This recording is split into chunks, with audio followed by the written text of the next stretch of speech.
अनंत और अथाह ब्रह्मांड में असंख्य आकाशगंगाएं, तारे और ग्रह दिखाई देते हैं, जिनमें से एक हमारा प्यारा ग्रह पृथ्वी है। लेकिन सूर्यमंडल में पृथ्वी ही एकमात्र ऐसा ग्रह है जहां जीवन का सुंदर और जटिल ताना बाना शुरू हुआ है। यह विशाल जीव जंतुओं, वनस्पतियों और मानव जाति का एकमात्र सुरक्षित आश्रय स्थल है। इसे नीला ग्रह भी कहा जाता है। अंतरिक्ष से देखने पर यह पानी से भरा हुआ एक गेंद की तरह दिखाई देती है, क्योंकि इसकी सतह का अधिकांश हिस्सा विशाल महासागरों से जुड़ा हुआ है।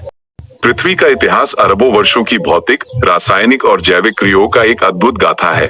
वैज्ञानिक और रेडियोमेट्रिक डेटिंग के अनुसार पृथ्वी की आयु लगभग 4.54 अरब वर्ष मानी जाती है। सौरमंडल के निर्माण के समय सूर्य के चारों ओर घूमती हुई धूल और गैस की विशाल डिस्क सौर नेबुला के गुरुत्वाकर्षण बल के कारण पृथ्वी के प्रारंभिक ढांचे का निर्माण हुआ। प्रारंभिक दौर में पृथ्वी भारी गर्मी, पिघली हुई अवस्था में थी।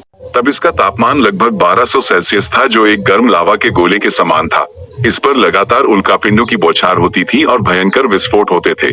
समय के साथ धीरे धीरे जैसे जैसे ग्रह ठंडा हुआ, लोहे जैसा भारी तत्व और निकल केंद्र की ओर बैठ गया, जिससे पृथ्वी का क्रोड बना, जबकि अन्य तत्व सिलिकेट तत्व ऊपर तैरकर परतदार भूपरपटी क्रस्ट में बदल गए। जलवाष्प के संग से महासागरों का निर्माण हुआ, जिसने अंततः जीवन के लिए प्राथमिक वातावरण तैयार किया। सूर्य से एक आदर्श दूरी पर स्थित है। पृथ्वी के सूर्य की यह उचित दूरी के कारण ना तो महासागर भाव बनते हैं और ना ही बर्फ में बदलते हैं। वास्तव में ये 93 मिलियन मील दूर है, जो लगभग 150 मिलियन किलोमीटर है। क्या आपको पता है हमारी पृथ्वी का चुंबकीय क्षेत्र भी है, जो सुरक्षा कवच की तरह काम करता है। क्रोड जनित चुंबकीय क्षेत्र एक सुरक्षा कवच की तरह काम करता है। सूर्य से आने वाले खतरनाक चार्ज्ड कणों को ये क्षेत्र विक्षेपित कर देता है, जिससे पृथ्वी पर जीवन सुरक्षित रहता है। पृथ्वी पर तापमान सीमा ऐसी है कि जल तीनों अवस्थाओं में होता है, ठोस, बर्फ, द्रव, पानी और गैस जलवाष्प में स्थिर रूप से विद्यमान है। गैसों का अनुपात श्वसन और हरितगृह प्रभाव को नियंत्रित किया जाता है, जिससे पृथ्वी का औसत तापमान लगभग 15 डिग्री सेल्सियस बना रहता है। पृथ्वी पर जीवन सूक्ष्म जीवाणु और कवकों से लेकर बरगद के वृक्षों तक फैला हुआ है। विभिन्न प्राकृतिक जीवों में जीव जंतुओं और मनोवैज्ञानिकों का यह अनोखा संतुलन पारिस्थितिकी तंत्र है। हमें पृथ्वी पर विभिन्न प्रकार के वर्षावन, प्रवाल भित्तियां, घास के मैदान, यहाँ तिपतिया घास और अन्य जड़ी बूटियों के साथ साथ सेज और रश भी पाए जाते हैं। अंटार्कटिका को छोड़कर सभी महाद्वीपों पर प्राकृतिक रूप से घास के मैदान पाए जाते हैं और पृथ्वी के अधिकांश पारिस्थितिक क्षेत्रों में मौजूद हैं। मरुस्थल और टुंड्रा प्रदेश, ये सभी पृथ्वी के अनोखे चमत्कारी तंत्र हैं। प्रत्येक जीव खाद्य श्रृंखला का एक महत्वपूर्ण हिस्सा है। जैव विविधता का ये रूप पृथ्वी को किसी भी प्राकृतिक आपदा या संकट से उत्पन्न करने की क्षमता प्रदान करता है। मानव सभ्यता और पृथ्वी पर प्रभाव करोड़ों वर्षों के विकासक्रम के बाद मानव जाति का आगमन हुआ। अपनी बुद्धि और शक्ति क्षमता के बल पर मनुष्य ने कृषि, उद्योग और प्रौद्योगिकी के क्षेत्रों में प्रगतिशील प्रगति की। परंतु औद्योगिक क्रांति के बाद मानव संकट से पृथ्वी पर प्राकृतिक संतुलन पर भारी दबाव पड़ा है। शहरीकरण, जंगलों का अंधाधुंध कटान, जीवाश्म जंगलों, कोयला, प्लास्टिक ने पृथ्वी के प्राकृतिक चक्रों को बाधित कर दिया है। इन नदियों को पुनर्जीवित किया गया है, हवा में जीवाश्म गैसें बनाई गई हैं और हजारों आदिवासियों के अस्तित्व को संकट में डाला गया है।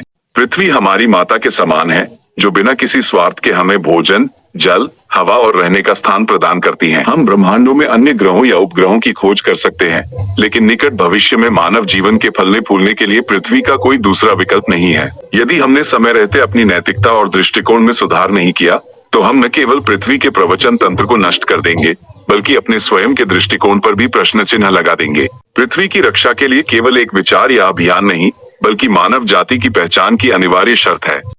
पृथ्वी पर कुछ ऐसे स्थान भी है जो अपने आप में एक अलग दुनिया है, जिसके रहस्यों को आज भी इंसान सुलझा नहीं पाया है, जहां नियम सिर्फ प्रकृति के चलते हैं। ऐसे ही जगह में से एक है अंटार्कटिका। पृथ्वी के संदर्भ और गहराई को देखने के लिए आप पृथ्वी के सुदूर दक्षिणी भाग पर स्थित अंटार्कटिका विश्व का 5वां सबसे बड़ा महाद्वीप है।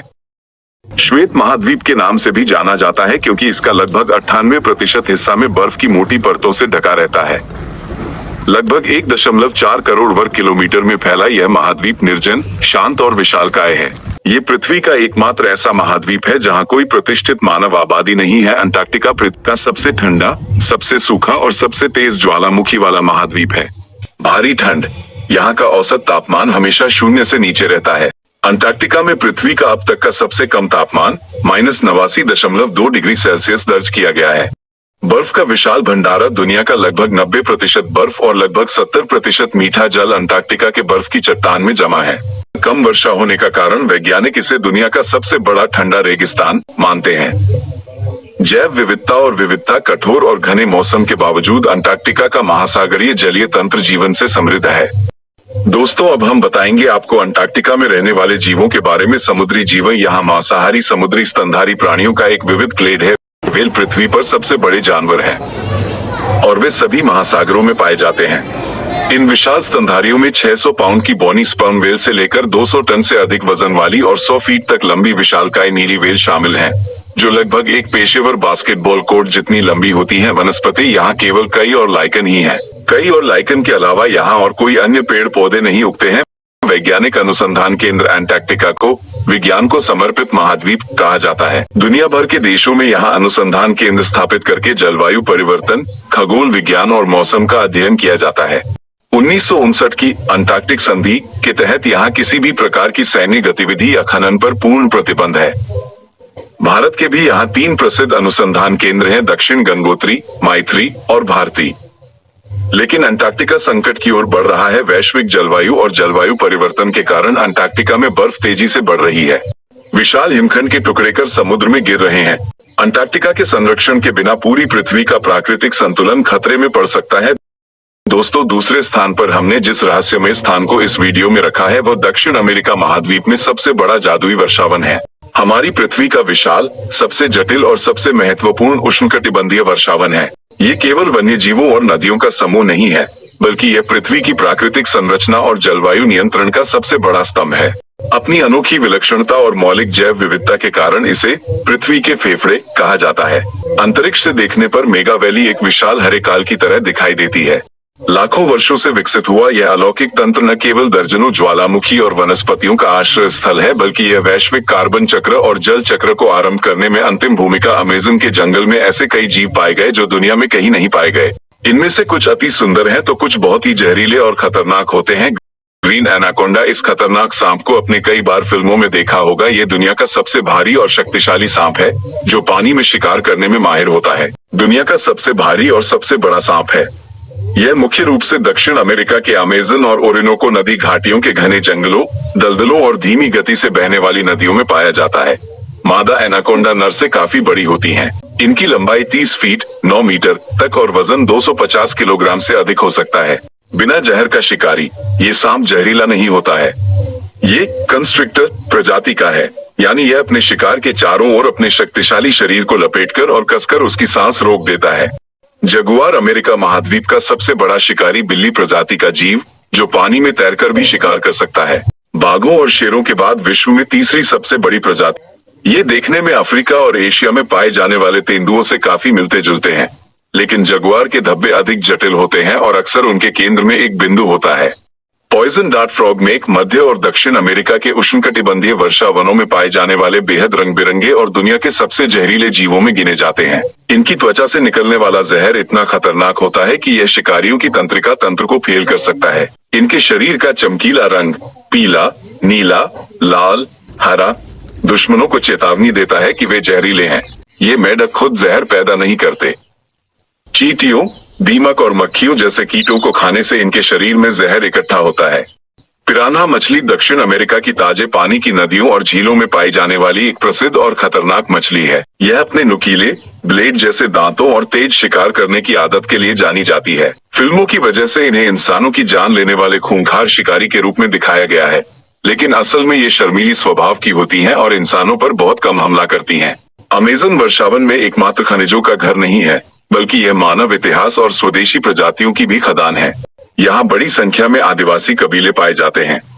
यहाँ लाखों लोग कई जनजातियों में पाए जाते हैं, जिनकी अपनी अलग भाषाएं होती हैं, अलग परंपराएं होती हैं। शिकार करने का अलग तरीका, खान पान भी अलग हो सकता है। इन लोगों की परंपराएं, रहन सहन, खान पान का तरीका हमसे बिल्कुल ही अलग अलग है। आदिवासी लोग आज भी शिकार करने के लिए लकड़ी से बने हथियार और पत्थरों का उपयोग करते हैं। कुछ कबीले मूर्तियों की पूजा करते हैं, जबकि कुछ कबीले पेड़ों और जानवरों की पूजा करते हैं। ये जंगल में इस प्रकार रहते हैं जैसे ये उन्हीं के लिए बना हो। लगभग 4.7 करोड़ लोग रहते हैं, जो कि आज की कई देशों से भी ज्यादा जनसंख्या है, जिनमें लगभग 22 लाख से अधिक स्वदेशी आदिवासी शामिल हैं। यहाँ 300 से अधिक विभिन्न जनजातीय समूह रहते हैं, अपनी परंपराओं, रीति रिवाज और पर्यावरण संतुलन को बनाए रखते हैं। कायापो और टिकुना जैसी जनजातियां यहाँ सदियों से प्रकृति के साथ संतुलन बनाए रख रही, लाखों वर्षों से यही इन लोगों का घर है और इन लोगों ने अपने आप को इसमें इस प्रकार डाला है जैसे ये जंगल इन्हीं के लिए बने हो। आज भी 100 से अधिक ऐसी जनजातियां निवास करती हैं, जिनमें अलग अलग आधुनिक मानव जाति से कोई संपर्क नहीं है। यह विशाल जीव जंतुओं, वनस्पतियों और मानव जाति का एकमात्र सुरक्षित आश्रय स्थल है। इसे नीला ग्रह भी कहा जाता है। अंतरिक्ष से देखने पर यह पानी से भरा हुआ एक गेंद की तरह दिखाई देती है, क्योंकि इसकी सतह का अधिकांश हिस्सा विशाल महासागरों से जुड़ा हुआ है। पृथ्वी का इतिहास अरबों वर्षों की भौतिक, रासायनिक और जैविक क्रियाओं का एक अद्भुत गाथा है। वैज्ञानिक और रेडियोमेट्रिक डेटिंग के अनुसार पृथ्वी की आयु लगभग 4.54 अरब वर्ष मानी जाती है। सौरमंडल के निर्माण के समय सूर्य के चारों ओर घूमती हुई धूल और गैस की विशाल डिस्क सौर नेबुला के गुरुत्वाकर्षण बल के कारण पृथ्वी के प्रारंभिक ढांचे का निर्माण हुआ। प्रारंभिक दौर में पृथ्वी भारी गर्मी, पिघली हुई अवस्था में थी। तब इसका तापमान लगभग 1200 सेल्सियस था, जो एक गर्म लावा के गोले के समान था। इस पर लगातार उल्कापिंडों की बौछार होती थी और भयंकर विस्फोट होते थे। समय के साथ धीरे धीरे जैसे जैसे ग्रह ठंडा हुआ, लोहे जैसा भारी तत्व और निकल केंद्र की ओर बैठ गया, जिससे पृथ्वी का क्रोड बना, जबकि अन्य तत्व सिलिकेट तत्व ऊपर तैरकर परतदार भूपर्पटी क्रस्ट में बदल गए। जलवाष्प के संग से महासागरों का निर्माण हुआ, जिसने अंततः जीवन के लिए प्राथमिक वातावरण तैयार किया। सूर्य से एक आदर्श दूरी पर स्थित है। पृथ्वी के सूर्य की यह उचित दूरी के कारण ना तो महासागर भाव बनते हैं और ना ही बर्फ में बदलते हैं। वास्तव में ये 93 मिलियन मील दूर है, जो लगभग 150 मिलियन किलोमीटर है। क्या आपको पता है हमारी पृथ्वी का चुंबकीय क्षेत्र भी है, जो सुरक्षा कवच की तरह काम करता है। क्रोड जनित चुंबकीय क्षेत्र एक सुरक्षा कवच की तरह काम करता है। सूर्य से आने वाले खतरनाक चार्ज्ड कणों को ये क्षेत्र विक्षेपित कर देता है, जिससे पृथ्वी पर जीवन सुरक्षित रहता है। पृथ्वी पर तापमान सीमा ऐसी है कि जल तीनों अवस्थाओं में होता है, ठोस, बर्फ, द्रव, पानी और गैस जलवाष्प में स्थिर रूप से विद्यमान है। गैसों का अनुपात श्वसन और हरितगृह प्रभाव को नियंत्रित किया जाता है, जिससे पृथ्वी का औसत तापमान लगभग 15 डिग्री सेल्सियस बना रहता है। पृथ्वी पर जीवन सूक्ष्म जीवाणुओं और कवकों से लेकर बरगद के वृक्षों तक फैला हुआ है। विभिन्न प्राकृतिक जीवों में जीव जंतुओं और मनोवैज्ञानिकों का यह अनोखा संतुलन पारिस्थितिकी तंत्र है। हमें पृथ्वी पर विभिन्न प्रकार के वर्षावन, प्रवाल भित्तियां, घास के मैदान, यहाँ तिपतिया घास और अन्य जड़ी बूटियों के साथ साथ सेज और रश भी पाए जाते हैं। अंटार्कटिका को छोड़कर सभी महाद्वीपों पर प्राकृतिक रूप से घास के मैदान पाए जाते हैं और पृथ्वी के अधिकांश पारिस्थितिक क्षेत्रों में मौजूद हैं। मरुस्थल और टुंड्रा प्रदेश, ये सभी पृथ्वी के अनोखे चमत्कारी तंत्र हैं। प्रत्येक जीव खाद्य श्रृंखला का एक महत्वपूर्ण हिस्सा है। जैव विविधता का ये रूप पृथ्वी को किसी भी प्राकृतिक आपदा या संकट से उत्पन्न करने की क्षमता प्रदान करता है। मानव सभ्यता और पृथ्वी पर प्रभाव करोड़ों वर्षों के विकासक्रम के बाद मानव जाति का आगमन हुआ। अपनी बुद्धि और शक्ति क्षमता के बल पर मनुष्य ने कृषि, उद्योग और प्रौद्योगिकी के क्षेत्रों में प्रगतिशील प्रगति की। परंतु औद्योगिक क्रांति के बाद मानव संकट से पृथ्वी पर प्राकृतिक संतुलन पर भारी दबाव पड़ा है। शहरीकरण, जंगलों का अंधाधुंध कटान, जीवाश्म जंगलों, कोयला, प्लास्टिक ने पृथ्वी के प्राकृतिक चक्रों को बाधित कर दिया है। इन नदियों को पुनर्जीवित किया गया है, हवा में जीवाश्म गैसें बनाई गई हैं और हजारों आदिवासियों के अस्तित्व को संकट में डाला गया है। पृथ्वी हमारी माता के समान है, जो बिना किसी स्वार्थ के हमें भोजन, जल, हवा और रहने का स्थान प्रदान करती है। हम ब्रह्मांडों में अन्य ग्रहों या उपग्रहों की खोज कर सकते हैं, लेकिन निकट भविष्य में मानव जीवन के फलने फूलने के लिए पृथ्वी का कोई दूसरा विकल्प नहीं है। यदि हमने समय रहते अपनी नैतिकता और दृष्टिकोण में सुधार नहीं किया, तो हम न केवल पृथ्वी के प्रवचन तंत्र को नष्ट कर देंगे, बल्कि अपने स्वयं के दृष्टिकोण पर भी प्रश्न चिन्ह लगा देंगे। पृथ्वी की रक्षा के लिए केवल एक विचार या अभियान नहीं, बल्कि मानव जाति की पहचान की अनिवार्य शर्त है। पृथ्वी पर कुछ ऐसे स्थान भी है जो अपने आप में एक अलग दुनिया है, जिसके रहस्यों को आज भी इंसान सुलझा नहीं पाया है, जहां नियम सिर्फ प्रकृति के चलते हैं। ऐसे ही जगह में से एक है अंटार्कटिका। पृथ्वी के संदर्भ और गहराई को देखने के लिए आप पृथ्वी के सुदूर दक्षिणी भाग पर स्थित अंटार्कटिका विश्व का 5वां सबसे बड़ा महाद्वीप है। श्वेत महाद्वीप के नाम से भी जाना जाता है, क्योंकि इसका लगभग 98% हिस्सा में बर्फ की मोटी परतों से ढका रहता है। लगभग 1.4 करोड़ वर्ग किलोमीटर में फैला यह महाद्वीप निर्जन, शांत और विशालकाय है। ये पृथ्वी का एकमात्र ऐसा महाद्वीप है जहां कोई प्रतिष्ठित मानव आबादी नहीं है। अंटार्कटिका पृथ्वी का सबसे ठंडा, सबसे सूखा और सबसे तेज ज्वालामुखी वाला महाद्वीप है। भारी ठंड, यहाँ का औसत तापमान हमेशा 0 से नीचे रहता है। अंटार्कटिका में पृथ्वी का अब तक का सबसे कम तापमान -89.2 डिग्री सेल्सियस दर्ज किया गया है। बर्फ का विशाल भंडारा, दुनिया का लगभग 90% बर्फ और लगभग 70% मीठा जल अंटार्कटिका के बर्फ की चट्टान में जमा है। कम वर्षा होने का कारण वैज्ञानिक इसे दुनिया का सबसे बड़ा ठंडा रेगिस्तान मानते हैं। जैव विविधता और विविधता, कठोर और घने मौसम के बावजूद अंटार्कटिका का महासागरीय जलीय तंत्र जीवन से समृद्ध है। दोस्तों, अब हम बताएंगे आपको अंटार्कटिका में रहने वाले जीवों के बारे में। समुद्री जीवन यहाँ मांसाहारी समुद्री स्तनधारी प्राणियों का एक विविध क्लेड है।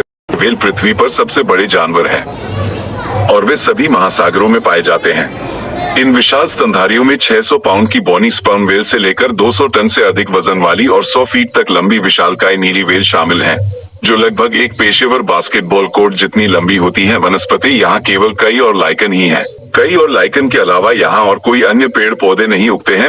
वैज्ञानिक अनुसंधान केंद्र अंटार्कटिका को विज्ञान को समर्पित महाद्वीप कहा जाता है। दुनिया भर के देशों में यहाँ अनुसंधान केंद्र स्थापित करके जलवायु परिवर्तन, खगोल विज्ञान और मौसम का अध्ययन किया जाता है।